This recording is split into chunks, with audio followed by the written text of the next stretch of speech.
so traumatized, it makes me wanna cry. You dumb bitch, I loved you, I loved you, I loved you, it's true. I wanted to be you and do what you do.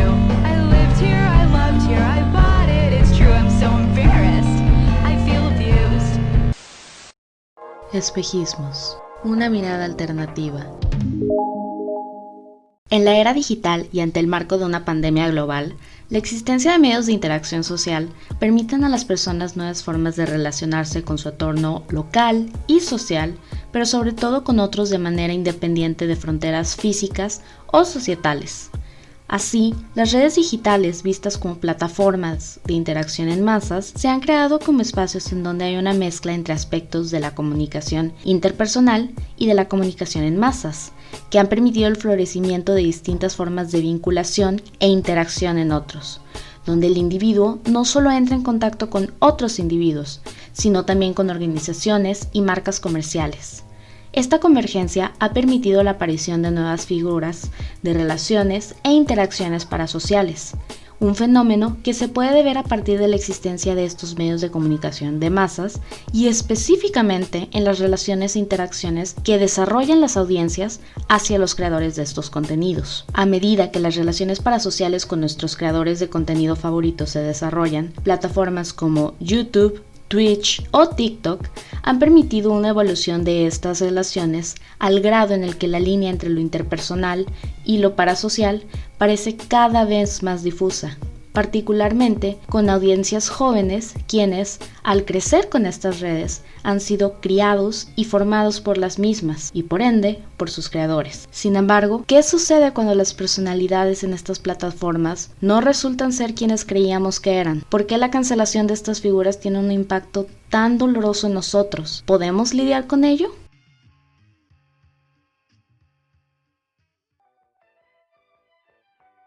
Primero, hay que entender de dónde surge lo parasocial. Las relaciones parasociales son entendidas como estas relaciones unilaterales que los consumidores de medios desarrollan como resultado de la exposición a personas mediáticas.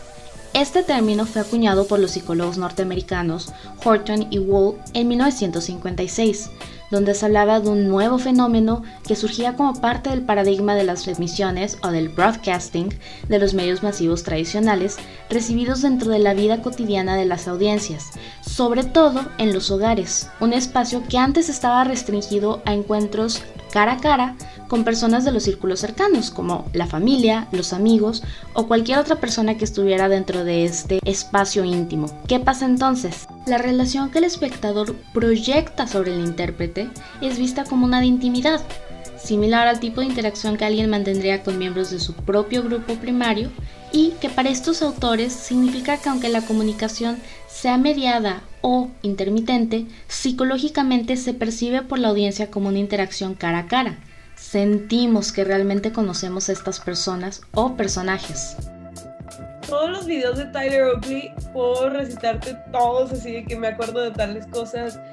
Todos los youtubers británicos, bueno, siempre era como que Alfie, Casper, de las chavas casi no, porque no me interesaba tanto el make-up, pero siempre era como todo esto, ni siquiera era, no te sentías como que estabas viendo tutoriales o que estabas viendo un programa, sino que eras parte de la vida de ellos. Entonces, sí, tal cual, o sea, fui criada, me acuerdo. O sea, llegas de la secundaria con tus problemas y todo, y la forma en la que te distraías era viéndolos a ellos. Ahorita que tocaste el tema de la edad, creo que también vienen ahí muchas cosas que no me había dado cuenta, como que el normalizar ver a estas personas que son 10 años mayor que tú y verlos como yo también puedo ser parte de lo que ellos son parte. Y ellos... Yo puedo llevarme con ellos. No sé si en tus fantasías, obviamente yo tenía la fantasía de que when I'm famous, claro, seré su amiga. Claro, o sea, era mi plan estructurado, era ser youtuber, conquistar YouTube. Ni siquiera, yo hacía videos en inglés, con mi inglés muchísimo de 13 años, obviamente no iba a pegar. Pero sí, o sea, era de que, cuando yo voy a estar en el YouTube Rewind de tal año, o sea, claro que voy a estar ahí. Y es como, no, obviamente no, pero sí existía. Se ve plausible. Claro, con lo que hemos visto, las relaciones parasociales podrían entenderse como una obsesión, una incapacidad de la gente joven para discernir entre la realidad y la ficción. Sin embargo, Horton y Wall insistieron desde el inicio que la noción de la experiencia parasocial no implica una incapacidad de las audiencias para realizar esta diferenciación. Al contrario, insistieron en que el desarrollo de estas experiencias implican un pacto entre las dos partes. Uno está por el lado del medio, que produce contenidos cuyas características promueven la ilusión de copresencia en el espectador, y el otro es la audiencia, que acepta esta propuesta de inmersión. Aunque para la mayoría de la audiencia lo parasocial es un tipo complementario de las relaciones propias de la vida social, existe un desarrollo distinto que depende de las personalidades y los contextos sociales de las audiencias. Por esto, existen grupos para los cuales las experiencias parasociales ofrecen un mayor incentivo, especialmente entre aquellos que padecen situaciones de aislamiento social a modo compensatorio.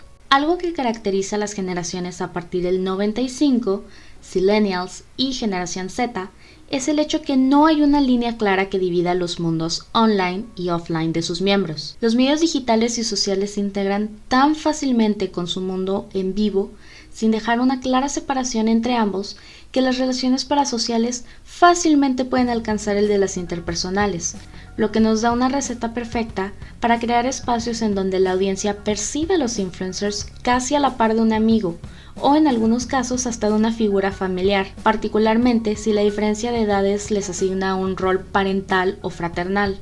Y los influencers alimentan esta relación al crear una sensación de cercanía. Nos saludan, nos contestan, nos dan apodos y adoptan actitudes similares a las que tendría alguien con una persona de sus propias vidas. La vez pasada, o sea, ya tengo varios, de hecho hay una inside joke aquí entre pues mis viewers y yo, porque sí he tenido como desde 12 a 14 años, que de repente se pasan y así, platican y así, y es como que a la guardería de Chari, así, ¿no?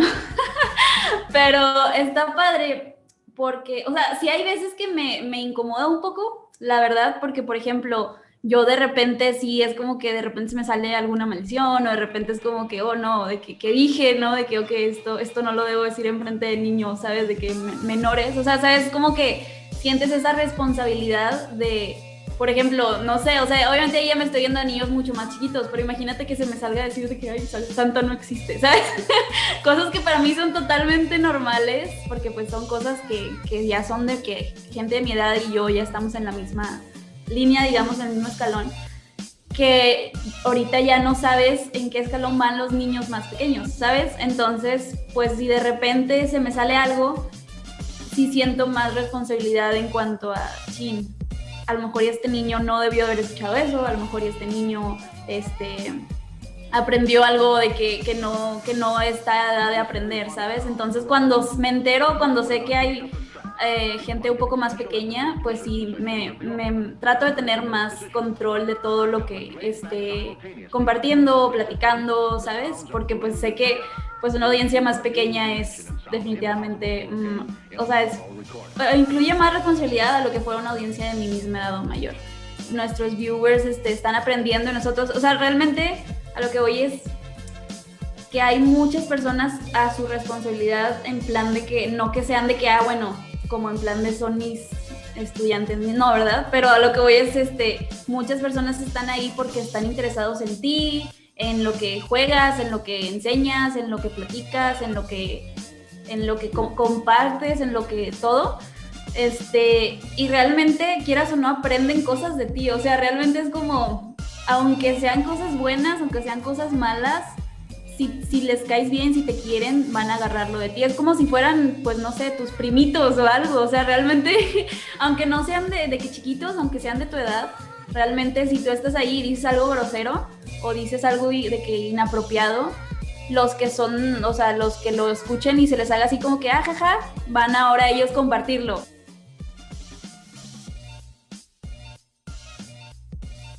Es aquí donde llegamos al punto clave, la traición. Existen miles de recursos destinados a apoyar a quienes pasan por una ruptura, quienes pierden una amistad, se distancian de sus padres o hasta que físicamente pierden a alguien en su círculo social. Pero, ¿Qué sucede cuando nuestros creadores no eran quienes creíamos que eran? Cuando existe una traición, una cancelación y hasta un entierro de esta figura pública. Uno de los puntos principales de estas traiciones digitales es la ruptura del contrato. Habíamos quedado que la relación parasocial con nuestros creadores estaba basada en este acuerdo implícito en el que el medio alimentaba la ilusión de cercanía y de inclusión, y nosotros como audiencia lo aceptábamos. Pero cuando el creador presenta una imagen pública que va en contra de sus acciones en la vida real, el acuerdo inicial parece entrar en conflicto, ya que la persona pública y la identidad a la cual nos habíamos acercado caen en una falsedad ante lo que consideramos la verdad y lo real. Ahora bien, si estas conductas o actividades pueden ser castigadas dentro del espacio digital mediante lo que conocemos como la cancelación de su figura pública, algo que puede verse como una especie de ejecución mediática y que puede llegar al punto de removerles el acceso a sus plataformas, uno de los mayores problemas en la relación parasocial es la falta de una ruptura como tal de la misma y un proceso de pérdida de estos creadores, por lo que entra la pregunta, ¿por qué nos duele? Quienes han sido testigos de la pérdida de una figura pública pueden entender cómo, independientemente del grado de interacción con el creador, el mal actuar de estas deja un grado de malestar que algunos han llamado en redes una especie de abuso. Si bien el creador no necesariamente atentó contra su audiencia de una manera física, en los mayores de los casos, es la cercanía que otorga la relación parasocial lo que hace que sus acciones puedan ser interpretadas como una falta emocional hacia los suscriptores, al grado en el que puede verse como la doble cara de un amigo cercano, el engaño de un padre o la desilusión de un hermano mayor. En cuanto a la duración de este dolor, algunos psicólogos establecen que dado que las relaciones parasociales dependen intrínsecamente de la relevancia que la figura tenga dentro de sus medios, una interrupción de esta presencia va a disminuir y eventualmente acortar esta relación, y por ende los sentimientos asociados a la misma. Sin embargo, es posible que el pasar del tiempo no pueda por sí mismo aliviar este sentimiento de rencor, desilusión o decepción ante lo ocurrido, sobre todo cuando la resolución no va más allá de la cancelación y no existe la posibilidad de ver un cambio en el futuro. En otras palabras, hoy es un creador, mañana va a ser el siguiente.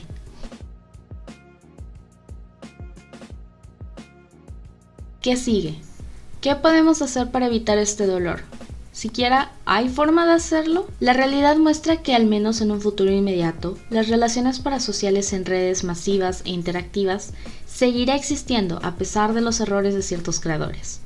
Claro que, a pesar que la existencia de estas no es algo que pueda ser cambiado, no necesariamente significa que no puedan existir cambios a su alrededor provenientes de todos los involucrados. Del lado del medio y sus creadores, podemos enfocar la discusión hacia dos puntos. Uno, es el poder que las plataformas tienen sobre sus reglamentos internos, moderadores y restricciones. Y dos, es la responsabilidad que tienen los creadores sobre su medio.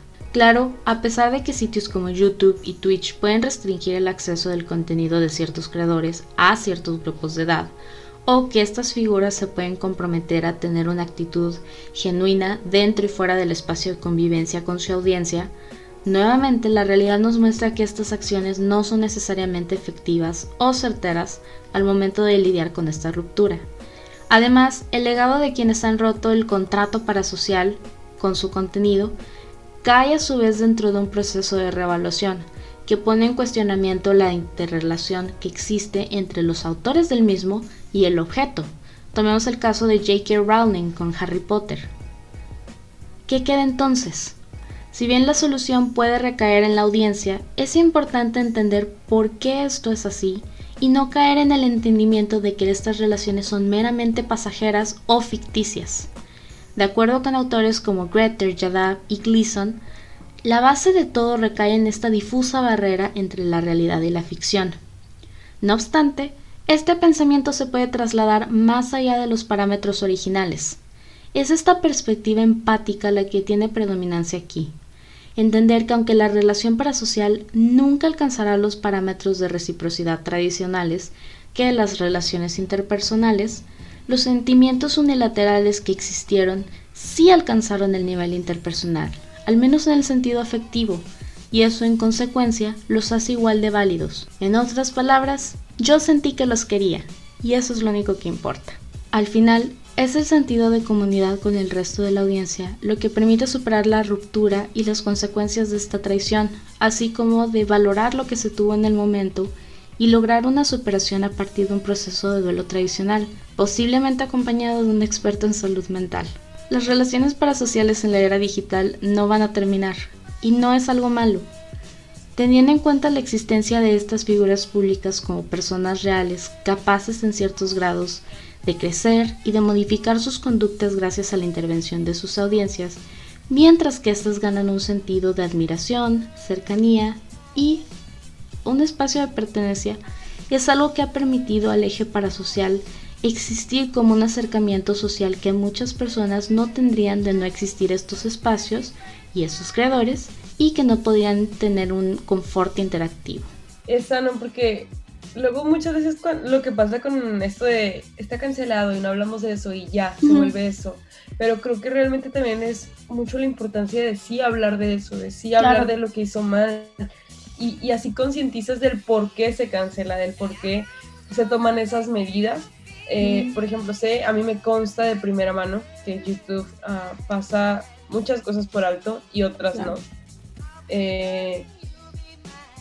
Y me duele como que le sigan permitiendo a gente así que tenga estos medios de seguir llegando a otra gente y de seguir llegando a otras personas, porque aún sea expuesto de la manera más explícita y pongan todo de que tengo hasta imágenes, siempre va a haber gente que puede manipular, siempre va a haber gente que puede decir de que no, mira, déjate cuento mi versión de la historia, y es ahí donde es muy peligroso. Y en este caso, como lo dices, con lo parasocial, sí es como one way, pero creo que también debería existir esto de, ok, de cierta forma es como espectador y persona, pero somos muchos espectadores, entonces a lo mejor no podemos pasar por ese proceso con esa persona, pero sí con los que fueron semejantes a nosotros.